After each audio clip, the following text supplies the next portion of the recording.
Muito bem. Continuando.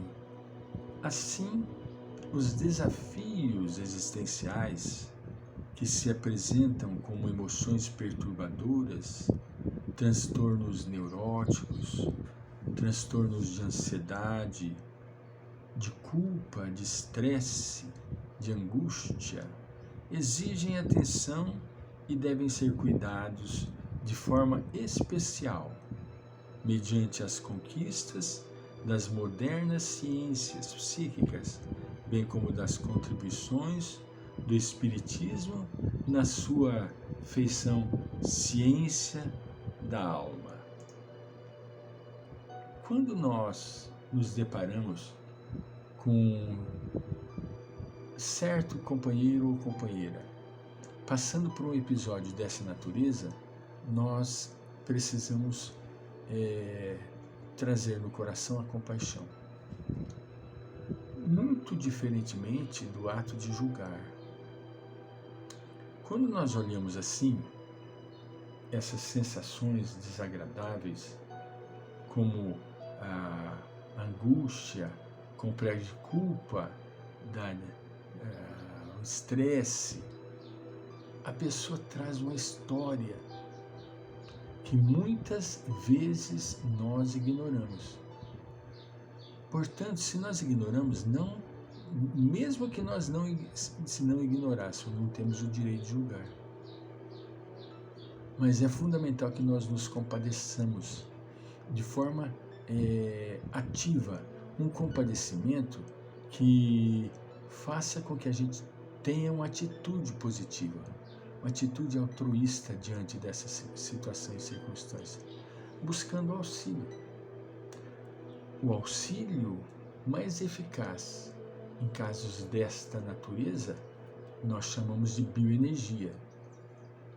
A bioenergia é o passe e o enfazejo.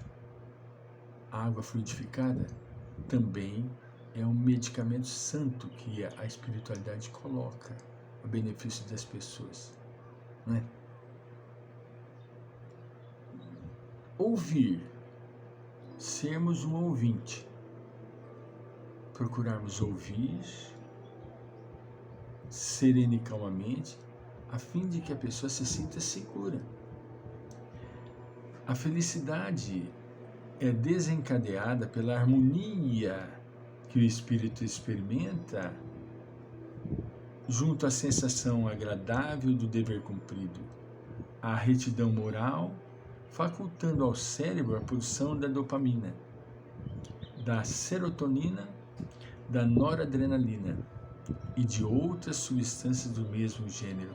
Estes hormônios complexos é que vão trazer o estado de êxtase, de alegria na pessoa.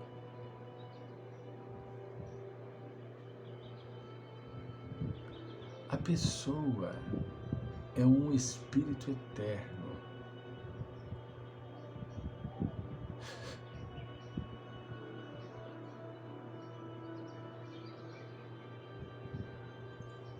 Nós notamos, estamos vendo aqui pelas maravilhosas palavras de Joana de Ângeles, que sem esses elementos químicos elaborados pelo cérebro, a pessoa fica à mercê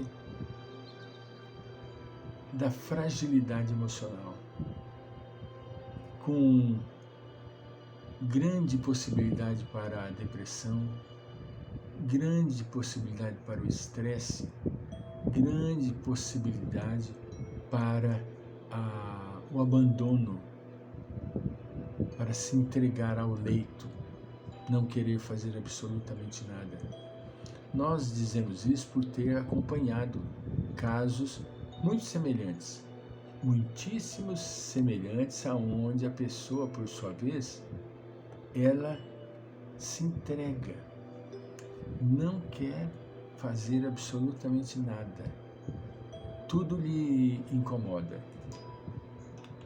A conquista da felicidade, continua Joana, ocorre quando se transita de um para outro estado de espírito em equilíbrio,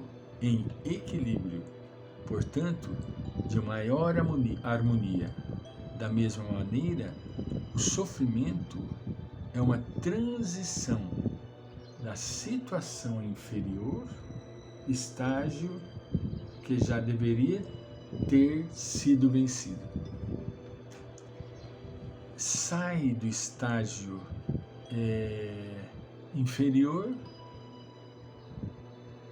onde gera sofrimento, e busca estado melhor, onde ele elimina o seu sofrimento.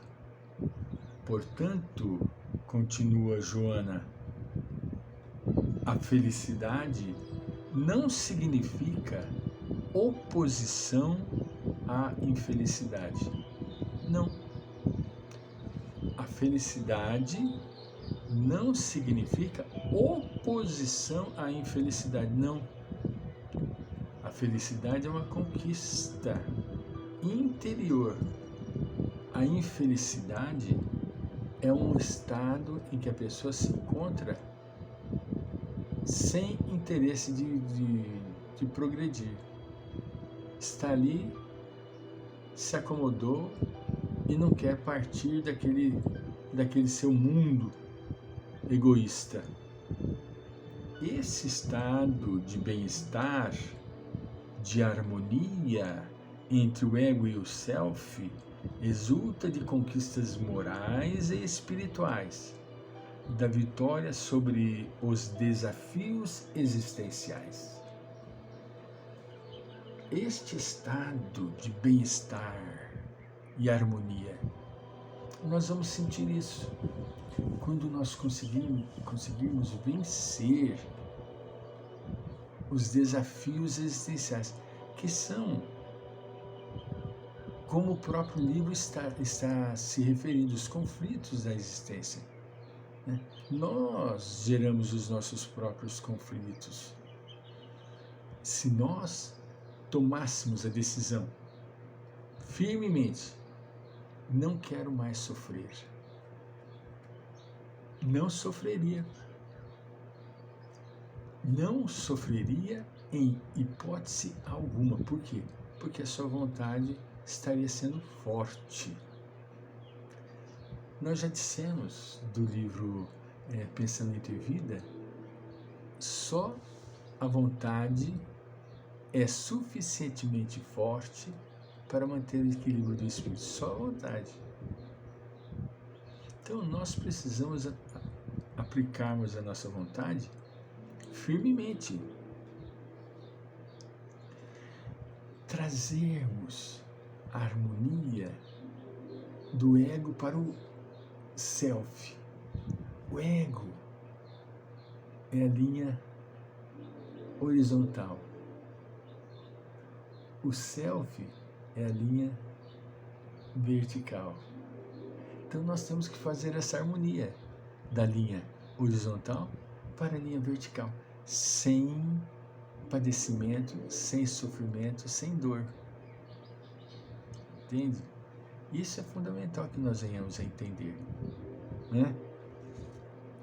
Joana traz neste livro todo esse tema, essa temática maravilhosa para nosso deleite.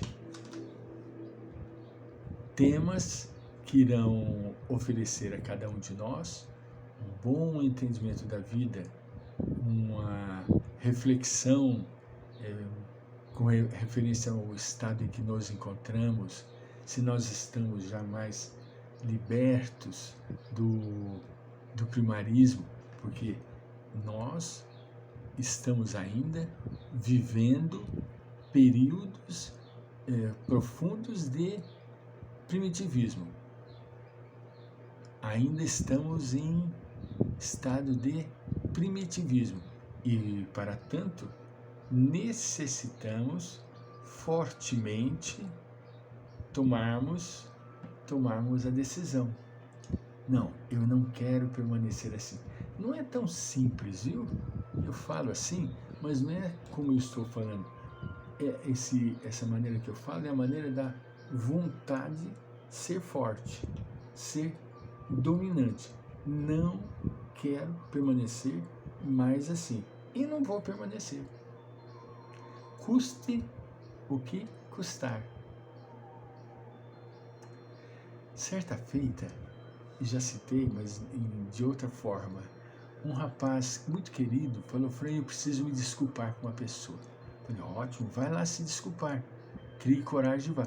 Não, coragem eu já tenho, mas tem uma situação muito complexa. Por quê? Porque ele mora a 30 quilômetros daqui. Falei: olha, monta no carro e vai. Ele falou: não dá certo, porque o carro vai gastar 30 minutos e nesses 30 minutos eu não trabalhei o meu íntimo. Eu vou chegar lá orgulhoso. Vai de ônibus, vai demorar uns 40 minutos. Não adianta, não dá certo. Falei: bom, então a única maneira que você tem que fazer é ir a pé. Ela falou: quer saber de uma coisa? Eu falei: eu vou a pé. E ele foi, saiu 8 horas da casa dele, chegou lá no local onde ele encontraria o amigo, a pessoa com quem ele tinha o desentendimento, às 11 horas. Chegou cansadésimo, porque foi debaixo de um sol a pino, chegou quase no meio do dia, entre 4 horas ele levou andando, né? Quando ele falou para a pessoa o motivo que ele tinha vindo e como ele tinha vindo, o rapaz ficou boquiaberto. Falou: por que você fez isso? Não existe isso entre nós somos amigos. Mudou a vida dos dois. O que ele teve? Uma atitude de vontade forte. 30 quilômetros para eles não foi absolutamente nada, mas ele voltou aliviado. Fran, eu dormi como se fosse um bebezinho. Voltaremos em breve.